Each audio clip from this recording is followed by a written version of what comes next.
Bienvenue au comptoir de Leslie, moi c'est Leslie, ça c'est mon comptoir et alors aujourd'hui on va parler d'un sujet passionnant et très complexe, le prix du vin.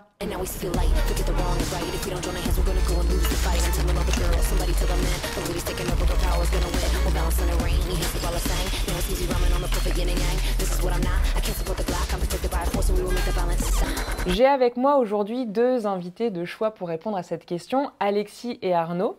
Bonjour et merci. Merci beaucoup d'être avec moi. Je vous présente un petit peu et puis ensuite on démarre la discussion. Donc Alexis Goujard, toi tu es fin connaisseur et dégustateur de vin, journaliste à la RVF depuis 12 ans à peu près. Ouais, ça va faire 13 ans. Membre du comité de dégustation aussi de la RVF et tu t'occupes de la partie Loire et rive droite de Bordeaux depuis très peu de temps. Ouais. Et Arnaud Tronche, toi tu as démarré ta vie professionnelle dans les télécoms, que tu as troqué pour ta passion qui est le vin. J'ai vu que tu avais ouvert le restaurant Racine à New York, à Tribeca en 2014. Et ensuite, tu es revenu en France pour diriger les caves Le Grand Fille et Fils à Paris depuis 2020. C'est ça, octobre 2020. Une 2020. véritable institution parisienne. Et mon acolyte Eric, je suis trop contente de te revoir. Coucou. Coucou.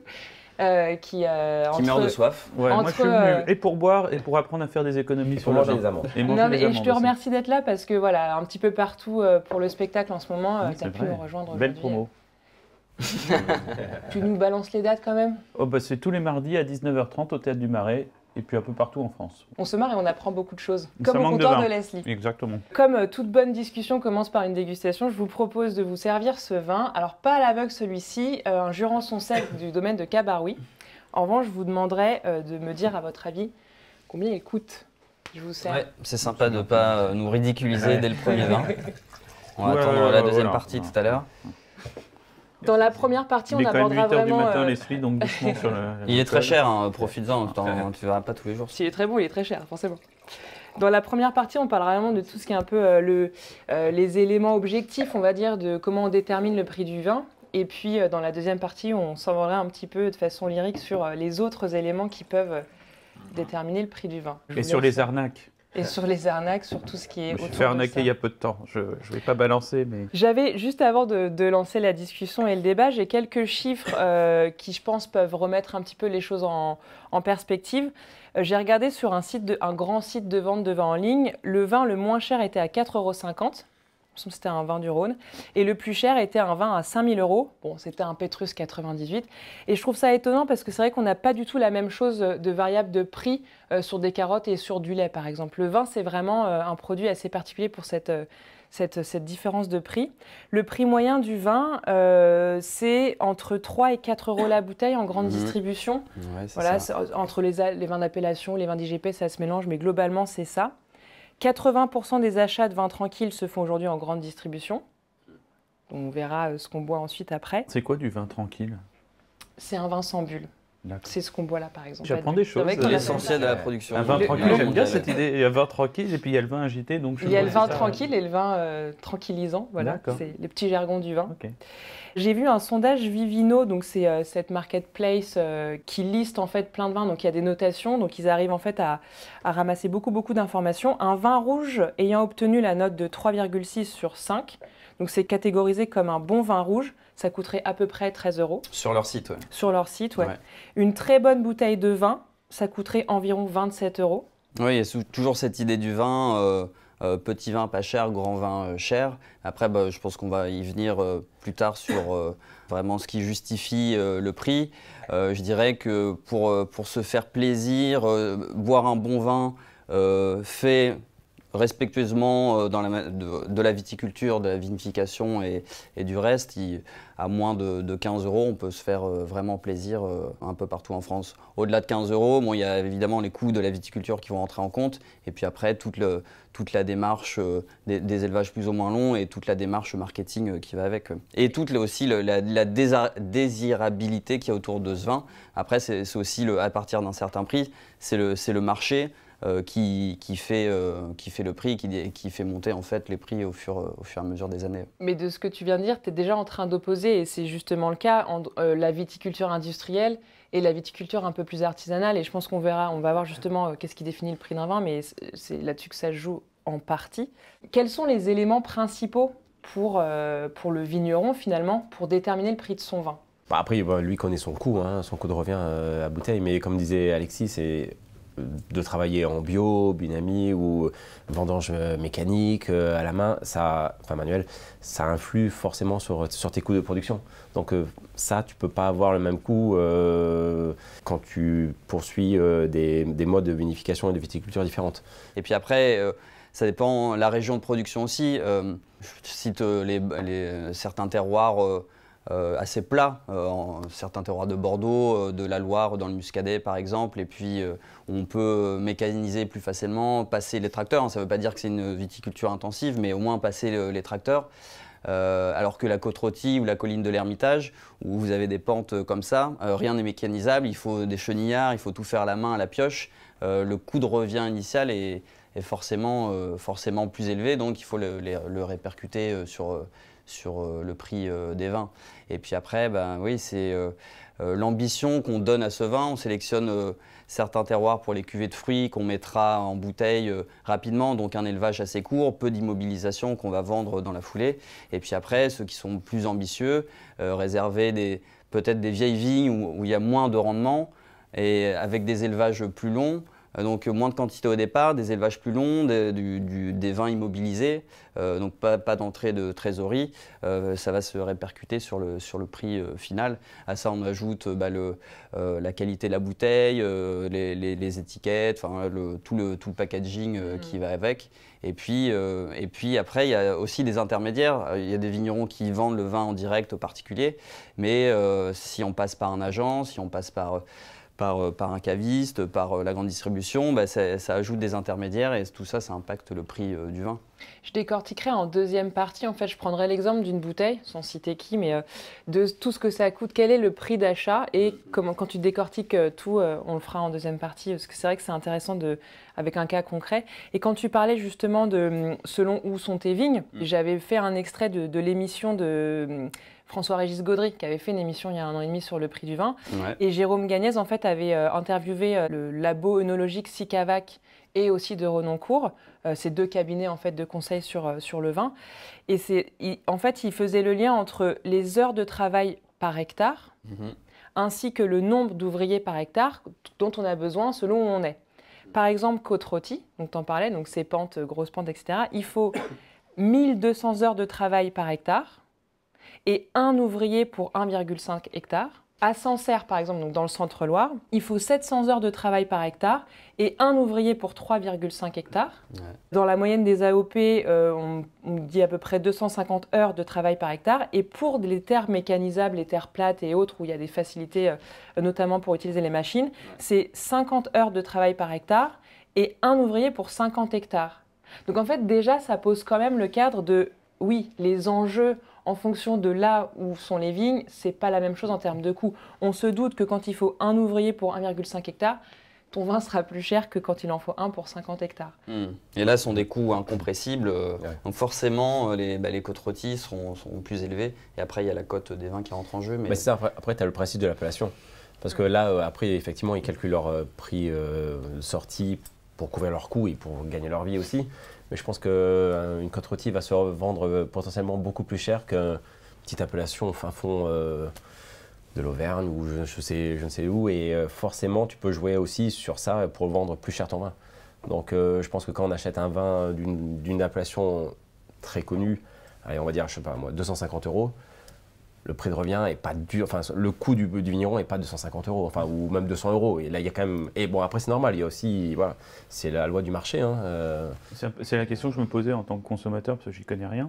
Effectivement, pourquoi je dis côte-rôtie, mais un autre pourrait pas mettre une bouteille à 400 €, peut-être qu'elle lui coûte en production, je dis n'importe quoi, 10 €. Ouais. C'est qu'on paye aussi une marque, mais à un moment, quand est-ce qu'on peut arrêter on paye l'appellation, le vigneron, enfin ouais, certains vignerons sont des marques eux-mêmes, mais c'est comme la mode en fait, comme de la haute couture, on achète le droit d'avoir cette étiquette-là. Puis elle offre la demande, finalement, on en revient toujours à ça, c'est des petits volumes aussi généralement. Les gens sont prêts à payer un petit peu plus cher parce que voilà, il n'y en a pas beaucoup au final. Et toi justement en tant que... Donc les caves Legrand c'est caviste mais aussi restauration. Ouais, donc en fait, est-ce que tu as des prix différents entre ta partie caviste et ta partie restauration ? Non, justement on a voulu pouvoir offrir à nos clients l'opportunité de payer un prix cave au restaurant. Donc il y a un droit de bouchon de 15 €, qui généralement jamais trop compté. Mais grosso modo, enfin c'est pas grosso modo, c'est le prix des bouteilles sur la carte des vins au restaurant est la même que celle de la cave, quoi.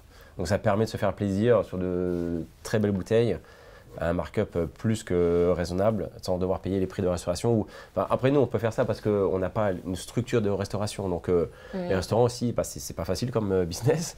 Donc les markups sont un petit peu plus importants. Mais voilà, nous, on garde finalement le prix de la cave. Quand tu achètes un vin à 3 € en grande distribution, je ne juge pas sur j'aime pas. Enfin, mais en revanche, il faut que les gens soient conscients que si tu achètes un vin à 3 € en grande surface, tu ne peux pas t'attendre à avoir un produit de dentelle, en fait. Parce que si on parle des rendements, justement, un vignoble artisan, donc un producteur récoltant, on va dire que c'est entre 20 à 40, 45 hecto-hectares de production.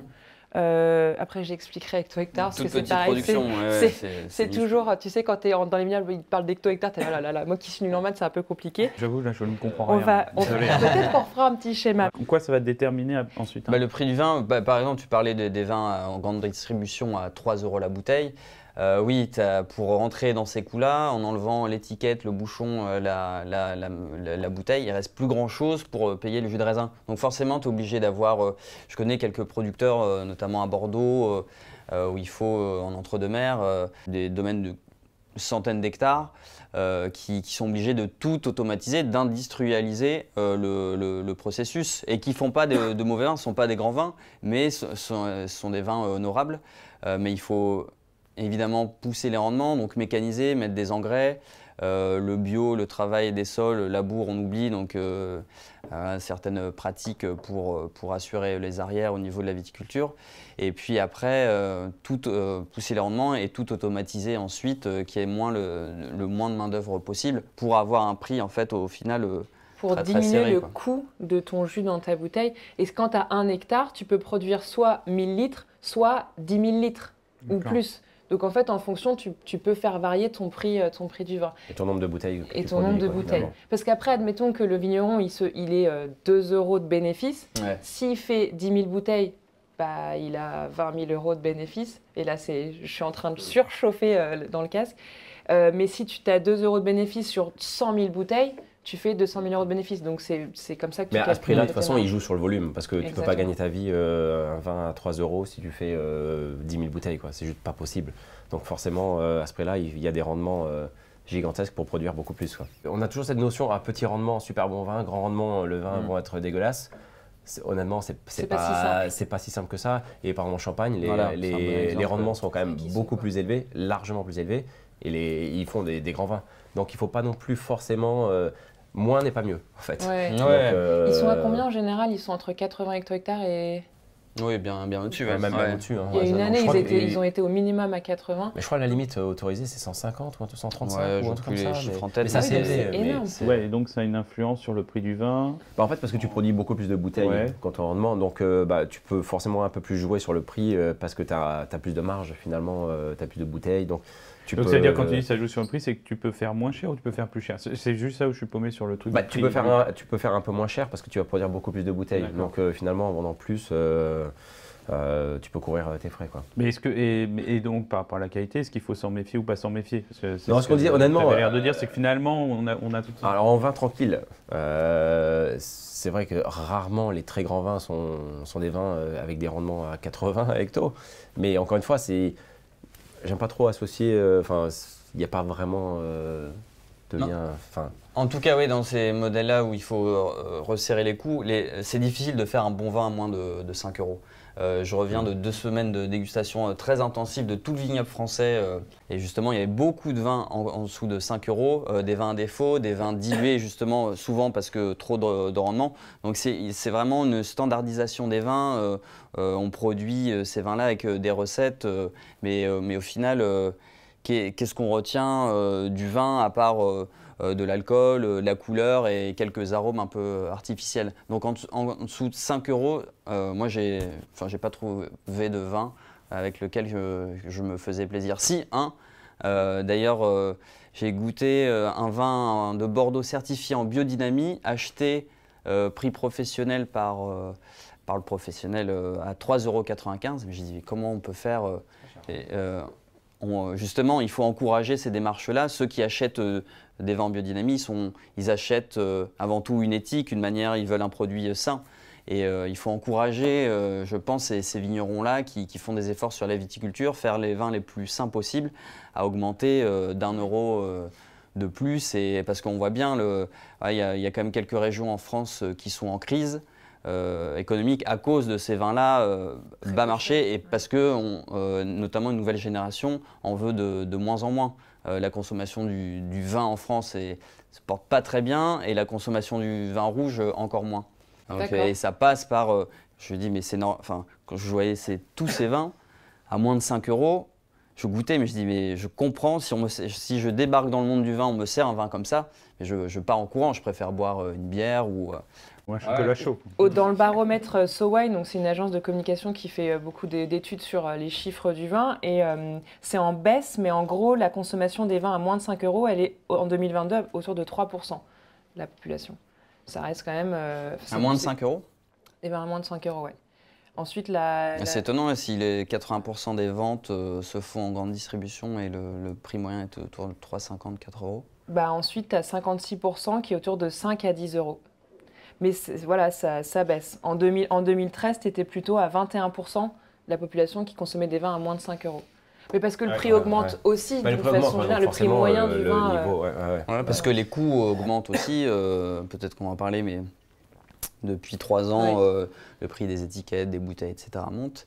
Et puis il y a eu, c'est vrai, des périodes avec beaucoup de gel qui ont décimé une bonne partie de la production, donc forcément on est obligé de répercuter. Alors justement, on l'a évoqué, mais donc les aléas climatiques, ça fait partie de ce qui va faire monter un petit peu les prix. Et ce que vous disiez, moi c'est une question que je me pose parce que on va dire que je suis dans le vin vraiment depuis 5 ans et c'est vrai que depuis 3-4 ans, il y a eu beaucoup d'aléas climatiques. Les prix augmentent, mais est-ce que ça redescend de mémoire de ce qui a pu se passer dans des époques précédentes? Une fois qu'ils arrivent à augmenter, non, ça... Non. Ouais. Bah, après, il faut quand même se mettre au niveau des vignerons. Enfin, ils perdent beaucoup lors du gel, grêle et compagnie, et ça arrive beaucoup plus souvent maintenant. Et quand quelqu'un produit 5% de sa production normale, il ne peut pas se permettre de redescendre le prix une année après parce que finalement il faut quand même qu'il compense et c'est énorme la perte. Les assurances, je pense que c'est pas forcément ça qui marche. Donc non, honnêtement, on voit ils vont baisser, mais peut-être très peu, mais globalement il n'y a pas de baisse quoi. Ils sont obligés de répercuter ça sur des années. Donc ça ne fait que monter finalement. Parce que c'est vrai qu'en général dans leur business model, ils prévoient une année sur 5 un problème. Problème climatique. Ça peut être quoi d'ailleurs les aléas climatiques? Grêle, gel, sécheresse, mildiou, cette maladie qui bouffe les rendements, qui fait chuter la production. Ouais, en fait, ça arrive de tous les côtés. Tu l'as signalé tout à l'heure, rapidement, il y avait le modèle bordelais, c'est vrai qu'au moment des primeurs, donc c'est vendu 3 ans que soit mis sur le marché, le millésime, le prix était indexé sur la qualité du millésime. Et honnêtement, sur toutes les autres régions, c'est pas le cas. C'est même un petit millésime. Chaque domaine va suivre sa stratégie de prix, et même si c'est un petit millésime comme 2021, enfin pas petit, parce qu'il y a de très bons vins, donc il ne faut pas généraliser, mais ils vont continuer à grimper en termes de prix, voilà, parce que c'est une stratégie, il y a les coûts. Donc le côté très bon millésime, le vin va être cher, très mauvais millésime, le vin pas cher, finalement ça se fait plus trop, et même à Bordeaux, il y a quelques variations, mais globalement, ça reste. Ils ne vont pas baisser, ils vont garder le même prix, mais très rarement, ils vont baisser. Mais surtout qu'un mauvais millésime. Ouais, il ne faut pas généraliser encore mauvais millésime. Ça n'existe pas vraiment parce que je pense que les gens peuvent s'adapter à leur récolte et faire des vins un peu différents. Mais heureusement, d'ailleurs, c'est différent. Mais après, il y a quand même une qualité intrinsèque à chaque millésime. On reconnaît quand même des qualités. Globalement à 10 millésimes. Mais les prix ne changent pas trop, quoi. Et est-ce que toi, à la cave, justement, tu peux avoir des variations d'un millésime à l'autre sur une même référence? Comment tu arrives à l'expliquer à ta clientèle? Le problème, c'est comment... voilà, donc chaque millésime, on disait, globalement, augmente. Donc maintenant, on arrive dans des situations où le millésime courant va être, je dis une bêtise, allez, 40 €, et un millésime d'il y a 5 ans est à 30 €. Et on se dit, mais c'est pas normal qu'un millésime qu'on a gradé plus vieux soit moins cher. Et du coup, si les gens voient ça, forcément, ils vont se dire, c'est plus vieux, donc ça va être plus accessible. Ou même le vin est un peu plus prêt, quoi, et un peu plus mature. ils vont jamais acheter le nouveau millésime. Donc du coup, qu'est-ce qu'on fait? Est-ce qu'on réaugmente? Donc du coup, chaque millésime, on réaugmente les anciens millésimes? Mais dans ce cas-là, c'est les gens qui achetaient leur vin 30 €, ils se disent du jour au lendemain, mais pourquoi est-ce que ça coûte 50 € maintenant? Donc c'est un peu compliqué. Et alors, question con, mais est-ce que ça veut dire que, par exemple, en 2070, le vin, forcément, il va être encore beaucoup plus cher? On ne pourra plus boire. Non, mais tu vois, si tu dis à chaque millésime, tu étais à 30, toi, tu passes à 40 maintenant, est-ce que, lié à une inflation certes globale… Oui, il va y avoir un cap, je pense, à un moment, mais c'est vrai que oui, ça va continuer d'augmenter. Enfin, ça va continuer d'augmenter. Bon, il faut remplir sa cave maintenant, ça, ce que je comprends, Ouais. il faut y aller. Bah, surtout dans cet univers de vins artisanaux, bon, on boit tous des grands vins tous les jours, surtout Eric d'ailleurs. D'ailleurs, C'est- tu nous as amené quoi? Ah bah, vous allez voir, vous allez fermer les yeux, vous serez surpris. Là, on parle vraiment des vins artisanaux. Quand Ouais. on regarde les vins plus industriels, qui représentent quand même une grosse partie, les sûr. vins augmentent sensiblement. Enfin, et les prix peuvent être au rabais. Donc, c'est deux mondes vraiment à dissocier. Et je trouve que cet écart se creuse de plus en plus, un peu comme la population. Tu as les très riches qui sont de plus en plus riches, qui n'ont jamais été aussi riches, et les plus pauvres de l'autre côté. Bah, dans la viticulture, les grands vins très recherchés n'ont jamais été aussi chers, et les plus petits vins n'ont jamais été aussi bas, quoi. Et alors toi, tu y as déjà un petit peu répondu, mais toi Arnaud, est-ce que tu as déjà bu un bon vin en termes de goût et de qualité, si tu connais le travail du vigneron, à moins de 5 €? De mémoire. Quand vous dites 5 €, c'est prix cave ou Prix d'achat public. Au domaine, c'est ouais, cave, TTC, ok. ouais. Ah non. Bon, en plus, Les gens ayant prennent été du tout, enfin. aux US pendant très longtemps, moins de 5 $, ou 5 €, enfin l'équivalent, et c'est vraiment pas bon. De mémoire, non, j'ai pas. Non. Après, j'en ai pas goûté autant En qu'Alexis décembre pour, 95, ouais. je me souviens, on m'a servi. Non, récemment, sont mieux, parce que peut-être qu'à l'époque. Non, non, de mémoire, non. Et toi, Eric? Ouais. Oui, mais enfin non, il n'était pas bon, mais j'étais fauché, donc… Non, mais Ouais. c'est bon. Bon. Non, oui, Enfin, mais après, il y a après, bon au mon goût palais, et il a puis bon évolué en- aussi depuis Ouais. que je le forcément, connais, de quand tu goûter veux, bien petit sûr. à petit. Donc forcément, des vins que je buvais avant, pas chers, j'ai plus de mal maintenant à les boire. Mais par rapport à ça, je me posais une question, mais c'est une vraie question, c'est est-ce qu'il y a des trucs et astuces quand on est fauché pour trouver du bon vin? Non, parce que le côté… quand on a la Ouais. thune, effectivement, on va un truc, on va Ouais. machin, ceci, cela, on peut mettre… Mais quand on est fauché et qu'on aime le bon vin, pardon… Faut est-ce lire qu'il y a la une- RVF. Vous Non mais avez c'est souvent non des mais alors articles, c'est que chaque c'est mois. vrai parce que je l'ai acheté Ouais. Tous les marchands de cet journaux. été et il y avait un article que j'ai trouvé super bien sur justement le classement où trouver Ouais. les vins les moins chers Ouais. le plus Bourgogne, Il y Ouais. a souvent des recommandations les comme supermarchés. ça, Et ça j'ai trouvé que c'était hyper intéressant à faire. Ouais, et c'est vrai qu'on a des courriers des lecteurs chaque mois qui sont des lecteurs fidèles, et le prix des vins, c'est un sujet primordial pour eux. Ils voient les vins dont les prix flambent, et c'est avoir des bonnes affaires. Donc depuis 4 ans, on fait un tour de France des bonnes affaires, c'est un numéro spécial. On met une limite de prix alors selon les appellations pour avoir le meilleur rapport qualité-prix. C'est un numéro qui marche très bien, et on encourage. Alors il ne faut pas être trop bas non plus, mais c'est le juste milieu. Je pense boire du vin, il y a un côté aussi, il faut avoir un côté militant. Pas chercher le vin le plus, 6 bouteilles achetées, 2 offertes, mais mettre un prix 5-10 € au moins pour avoir une certaine qualité, et encourager aussi une bonne viticulture. Et valoriser le travail des vignerons et des Ouais, vigneronnes aussi. derrière, en fait. Il y a énormément Oui de travail. aussi. Mais non mais on est content, même ça nous arrive quand on boit on trouve une bouteille, et on est content aussi de se dire ah, c'est trop bon, et en plus on l'a pas payé cher. Il y a ce plaisir Ouais, aussi, bien il y a de la sûr. trouvaille Ouais, de bien se sûr. dire j'ai La trouvé la petite petite pépite. bouteille. Ouais voilà. Ouais. Ça c'est non mais en vrai c'est chouette, t'es content de dire ah, elle m'a coûté de moins 20 € et c'est très bon. Mais ce qui est difficile, je trouve, et pour avoir travaillé parfois en grande distribution, sur des périodes courtes, la question des gens, souvent c'est « Ah non, mais 7 € c'est trop cher ». Et en fait, il y a un décalage entre les gens du vin, où on a l'habitude de boire des vins beaucoup plus chers que ça, et donc voilà, Avec, encore une fois. Ouais. C'est seulement. Et en même temps, il y a une réalité économique. Les gens n'ont pas forcément les moyens de mettre plus que 5, 6, 7 €. Mais il faut savoir que derrière, le travail, c'est pas le même, parce que les vignerons, il y a tout un tas de… Et on va faire une description vraiment plus précise en deuxième partie de ce que ça coûte une bouteille. Mais voilà, il y a tout un travail derrière qu'il ne faut pas négliger. Ce vin, on n'en a pas parlé. J'ai terminé. C'est ça. Ouais, Alors, est-ce que, ouais, est-ce que vous l'avez aimé, Bon, monsieur, là, bon. monsieur Ouais, Metzger? franchement, ouais, très bon. Moi, j'ai bien aimé. Mais Alors, je suis incapable de dire. Après, Alors, je vais connais juste rien. vous donner quelques infos, puisqu'on a parlé de ce qui doit être pris en compte, les rendements, le nombre d'hectares, etc. Ce domaine-là, donc c'est un domaine dans le Jurançon, dans le sud vers les Pyrénées, 5,3 hectares de vignes. Alors, j'ai pas les Tout petit. rendements, mais je connais les vignerons, c'est pas des très gros rendements. Ils ont des altitudes de 230 mètres, donc tout est manuel, évidemment, ça peut pas être mécanisable. Voilà pour les infos principales, je vous en dis pas plus. Sans transition, notre jeu du juste prix, je vais demander à mes invités de me dire combien ils sont prêts à mettre pour cette bouteille. Alors, messieurs, on a dégusté le vin. Ouais. Bah voilà, c'est. Encore un Vous savez ce que c'est, peux en vin du goûter Jurançon, mais tout petit peu. Je suis pas très sûr de. Combien Merci. Voilà, non, merci. Arnaud, t'en veux un petit peu? Ça va aller, merci, je te remercie. Sans regarder les uns les autres. Je suis nul à ce jeu, moi, je sais pas par rapport à vous, vous êtes chiant. Ouais, mais un truc au pif. À 2 chiffres, Ouais. Voilà. s'il te plaît. Vous êtes prêts? Prix TTC, hein. Prix TTC, boutique. domaine chez un Prix caviste. qu'on J'en ai achète. 3, 2. 1, Et toi, 3, tu ne le fais pas? 2. Bah moi je le connais le prix. Ah bah oui, forcément, ouais. Ah ouais 12 € Alexis, 14 € Arnaud, 18 €. Et j'avoue, je voulais mettre plus bas, mais je me suis dit, tu vas faire radin, donc j'ai pas osé. Ouais, Surtout t'as- si ton t'as- sponsor, en plus, on va pas mettre un truc trop bas non plus quand même.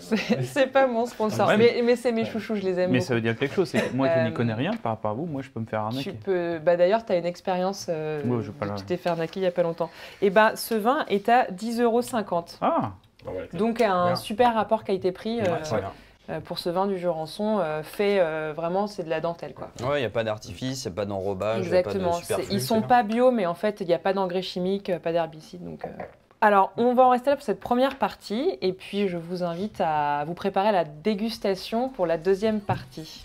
santé. Don't